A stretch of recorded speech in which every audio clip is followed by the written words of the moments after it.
Bismillahirrahmanirrahim. Assalamualaikum warahmatullahi wabarakatuh. Selamat pagi dan salam sejahtera bagi kita semua.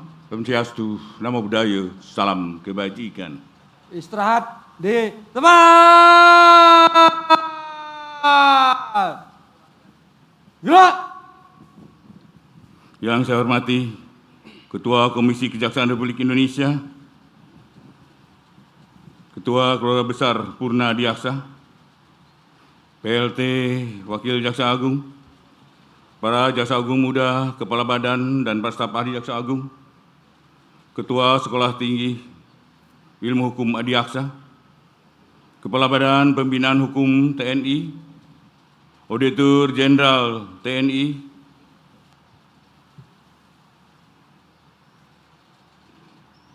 Brigjen TNI Isad Hamdi, Irbabinkum TNI,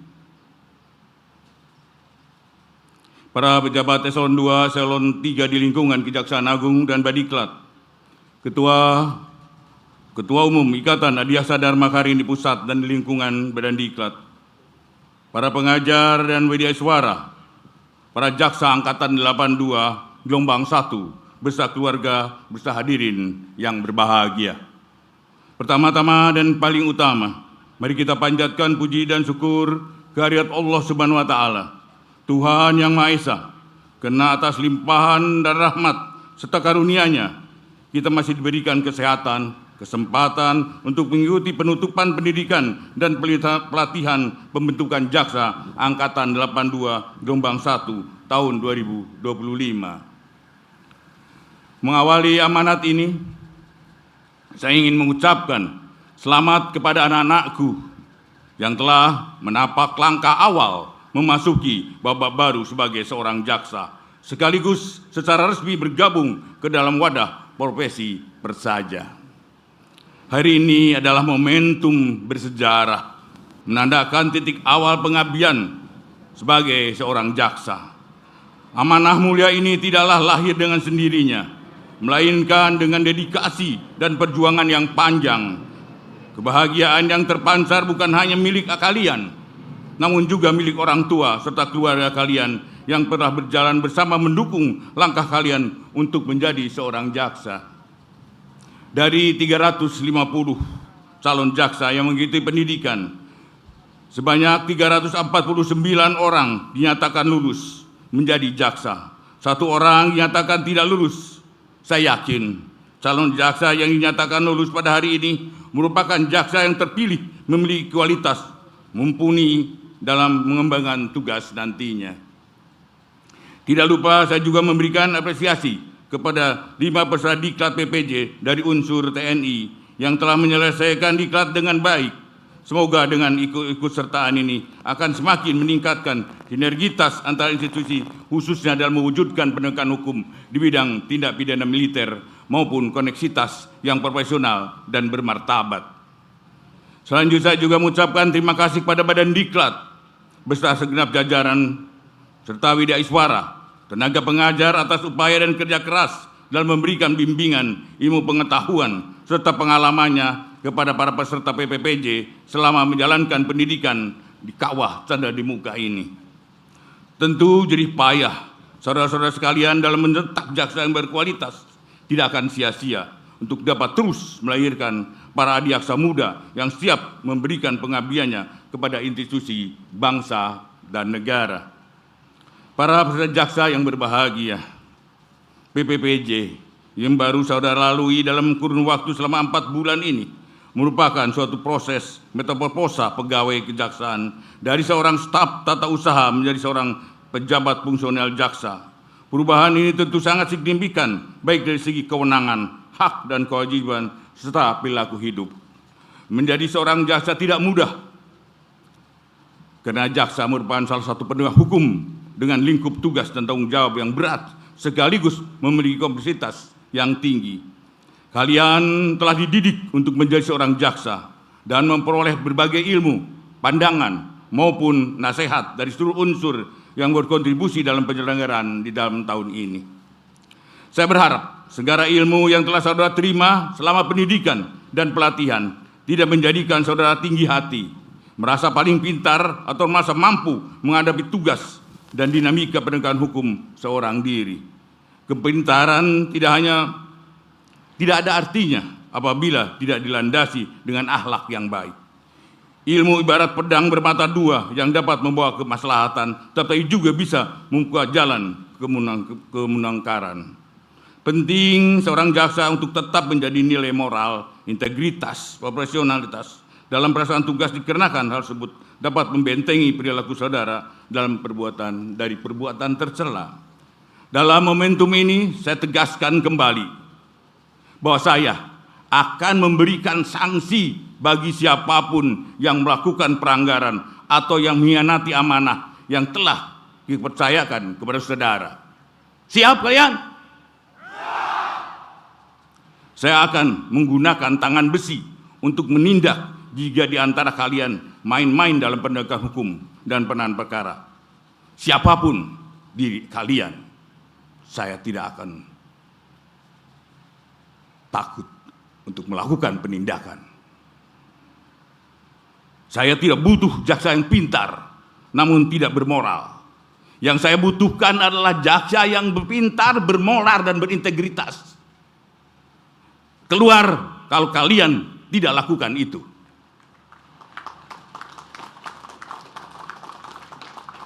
Dan camkan apa yang saya katakan. Para adiaksa muda yang saya cintai, saya yakin dan percaya 349 jaksa yang saya lantik pada hari ini seluruhnya memiliki kapasitas kemampuan yang baik untuk dapat berkontribusi institusi khususnya dalam menghadapi era transformasi hukum. Masyarakat tidak mengharapkan penegak hukum yang hanya benar secara formal, namun juga harus menyentuh perasaan berdasarkan pada manusia apa yang adil dan bermanfaat. Dalam situasi seperti sekarang ini, kita wajib menjalankan tugas dan fungsinya secara bijaksana. Sebagai penegak hukum, jaksa tidak boleh kaku. Hati nurani harus menjadi penuntun utama. Dalam setiap pengambilan keputusan, karena hukum yang jauh dari rasa kemanusiaan hanya akan melahirkan ketidakadilan yang baru. Melalui hati nurani, saudara akan mendengar suara kebenaran yang mengarahkan pada jalan keadilan. Karena inti nurani adalah rasa keadilan. Ingat, rasa keadilan tidak ada dalam buku, tidak ada dalam teks undang-undang, melainkan ada dalam hati nurani kalian. Camkan itu.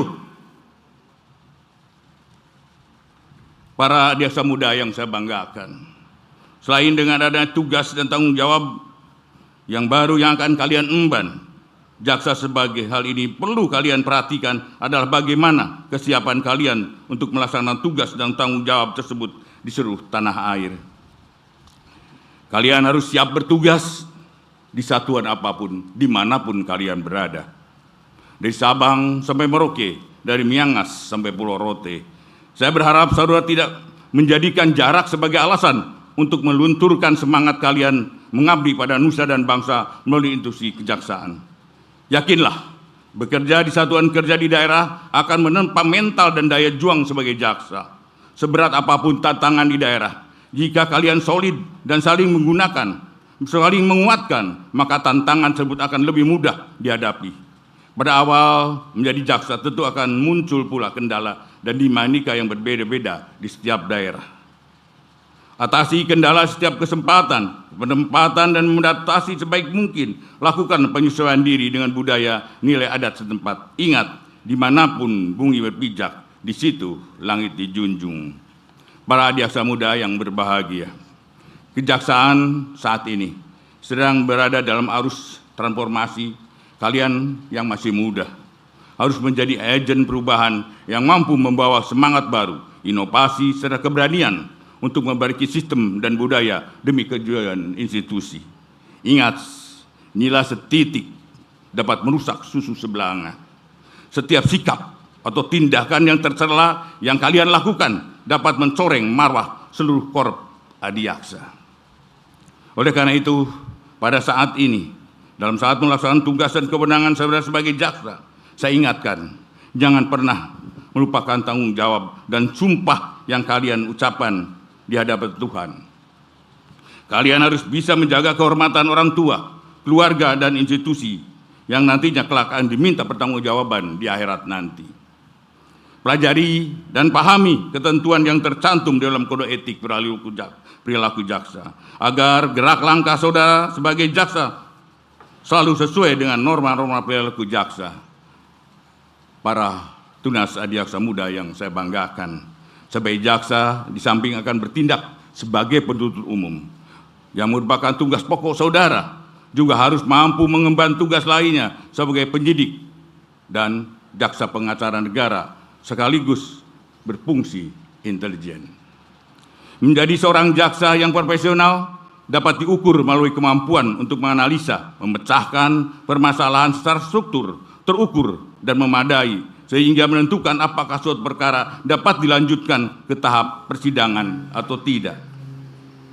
Berlakunya Undang-Undang Nomor 1 Tahun 2023 tentang Kitab Undang-Undang Hukum Pidana pada di awal tahun 2026 ini merupakan sebuah tantangan baru bagi kalian.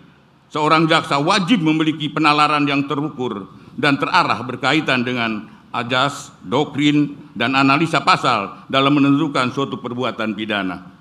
Ingat, jangan sampai ada kesalahan dalam melakukan analisa sehingga dapat merugikan korban maupun tersangka maupun terdakwa. Saya tidak menghendaki adanya hal demikian. Maka gunakanlah kewenangan kalian secara hati-hati dan cermat. Apabila anak-anakku sekalian dalam penerapan KUHP nasional menghadapi problematika di masing-masing satuan kerja, maka wajib segera meminta arahan pimpinan secara berjenjang. Yakinlah institusi akan mendukung kalian dan memberikan solusi yang terbaik. Saya tegaskan, tugas jaksa bukan hanya sekedar menegakkan hukum. Ingat, tugas jaksa bukan hanya sekedar menegakkan hukum, tetapi wajib memastikan hukum itu dapat menghadirkan rasa adil, kepastian, dan kebermanfaatan bagi masyarakat. Belajarlah dari pengalaman dan praktek yang terbaik para senior kalian. Ambil hikmah yang terbaik dan bermanfaat. Para adiaksa muda masa depan institusi kami. Perubahan perkembangan reformasi hukum di Indonesia telah mengubah paradigma pemidanaan retributif ke restoratif yang mengharuskan adanya permintaan maaf, pengembalian barang ganti rugi, perbaikan kerusakan, restitusi, dan kompensasi. Selain dalam tindak pidana korupsi, menghukum pelaku tidak pidana juga mengharuskan adanya pemulihan kerugian negara yang sejalan dengan prinsip follow the money, follow the asset, serta adanya perbaikan tata kelola pada instansi yang mengalami kerugian. Karena itu, saya ingin berpesan kepada anak-anakku sekalian untuk terus mengasah kemampuan berpikir kritis dan meningkatkan sense of crisis dalam menangani perkara, mulai berlatih, berpraktek, serta diiringi dengan memperluas cakrawala pengetahuan hukum. Para jaksa yang berbahagia, peran sentral jaksa penuntut umum tidak terlepas dari suatu pemahaman terhadap prinsip institusi bahwa kejaksaan adalah satu, tidak terpisah-pisahkan, yang menjadi landasan bagi kita semua dalam melaksanakan tugas dan kewenangannya. Perlu dipahami bahwa prinsip tersebut tidak hanya sekedar kalimat pemanis semata. Di dalam terkandung makna yang terdalam yang menjadi bergerak institusi kejaksaan terus maju ke depan, satu dan tak terpisah-pisahkan. Memelihara kesatuan kebijakan penuntutan yang diawali oleh jiwa korsa dan mewujudkan adanya kesatuan tata pikir, tata laku, tata kelola, dan tata kerja. Perlu saudara ketahui mengapa jiwa korsa saya tekankan harus saudara miliki, kena berat sama dipikul, ringan sama dijinjing. Yang artinya bila adanya persatuan maka suatu pekerjaan yang berat akan terasa ringan apabila seluruh elemen saling bahu-membahu demi menggapai suatu tujuan bersama, maka akan ringan untuk mewujudkan masa depan kejaksaan yang lebih baik. Para jaksa yang saya banggakan, dalam menjalankan amanah sebagai seorang jaksa harus sabar dan bersyukur, harus menjadi landasan dalam setiap langkah. Sabar bukan hanya berarti menahan diri ketika menghadapi permasalahan, melainkan keteguhan hati untuk tetap berpegang teguh pada prinsip hukum dan keadilan di tengah godaan, tekanan maupun situasi menguji integritas. Kesabaran juga berarti sikap seorang jaksa yang tidak mudah menyerah, terus berusaha dan tetap berkomitmen meskipun menghadapi berbagai rintangan atau kesulitan. Jangan kalian mudah mengeluh dalam menghadapi tantangan di tugas yang baru nanti. Rasa syukur akan melahirkan ketulusan bekerja, semangat memberi yang terbaik, serta menjauhkan diri dari sikap meremehkan tugas menjalankan kewenangannya. Dengan hati yang syukur, seorang jaksa akan melihat setiap tantangan sebagai kesempatan untuk berbuat kebaikan, bukan sebagai beban menghalangi langkah kalian. Dengan demikian, sabar dan syukur bukan sekadar sikap, melainkan fondasi yang memastikan setiap tindakan seorang jaksa mencerminkan suatu kehormatan profesi yang dapat membangun kepercayaan publik dan menegakkan marwah institusi. Para jaksa muda yang saya banggakan, hal penting yang lain yang harus patut anak-anakku perhatikan di era saat ini adalah kemudahan akses informasi oleh masyarakat melalui bermacam-macam media maupun sarana. Yang dampak dari adanya kemudahan akses informasi tersebut adalah masyarakat mampu dengan mudah menjadi pengawas dalam setiap pelaksanaan tugas dari para penegak hukum, tidak kecuali bagi seorang jaksa. Tidak hanya mengawasi dan melaksanakan tugas, lebih dari itu, pengawasan masyarakat kepada para penegak hukum saat ini telah menyentuh sampai dengan pola hidup, melihatkan para penegak hukum misalnya gaya hidup yang disebut hedon. Hindari itu. Kalian sebagai jaksa harus dapat memahami dan memperhatikan pola hidup yang bersahaja, khususnya dalam hidup bermasyarakat. Bersahaja dalam hal ini berkaitan dengan bagaimana kita memiliki rasa empati kepada masyarakat. Oleh karena itu, saya ingatkan pada kalian semua agar kelak dapat menjadi jaksa yang mampu menjalankan pola hidup sederhana, bersahaja sesuai dengan kebutuhan. Hal ini juga mempertimbangkan bahwa selain melaksanakan tugas dan kewenangannya akan dalam penegakan hukum, jaksa harus langsung maupun tidak langsung akan berperan sebagai role model bagi masyarakat. Bersikaplah rendah hati, bukan rendah hati. Ingat, sejak kalian semua bergabung, khususnya dilantik menjadi jaksa, maka segala tindak tanduk kalian bukan hanya memiliki diri pribadi, melainkan menjadi cermin wajah dari institusi. Para jaksa hadirin sekalian yang saya banggakan, sebelum mengakhiri amanat ini, selain beberapa hal yang telah diuraikan, pelajaran penting juga perlu saya sampaikan di sini selaku orang tua bagi anak-anakku sekalian. Sebelum bertugas, pamitlah kepada orang tua dan keluarga kalian, mintalah dukungan, doa dan keikhlasannya. Saat bertugas nanti, saya ingin kembali mengingatkan agar anak-anakku selalu menanamkan nilai-nilai trikrama adiaksa yang selalu menjunjung tinggi nilai integritas, profesional, akuntabel, serta mampu bertutur kata dengan baik dan bijaksana kepada seluruh elemen masyarakat. Baik itu saat menjalankan tugas kewenangannya maupun dalam kehidupan sehari-hari. Selanjutnya khusus kepada para peserta diklat PPPJ unsur TNI, saya mengucapkan selamat bertugas kembali ke satuan masing-masing. Semoga ilmu dan pengalaman yang didapat dari diklat PPPJ dapat menjadi bekal dan menambah pengetahuan, keterampilan, dan wawasan yang nantinya tidak hanya bermanfaat untuk kesatuan TNI juga, tapi bagi masyarakat dan negara.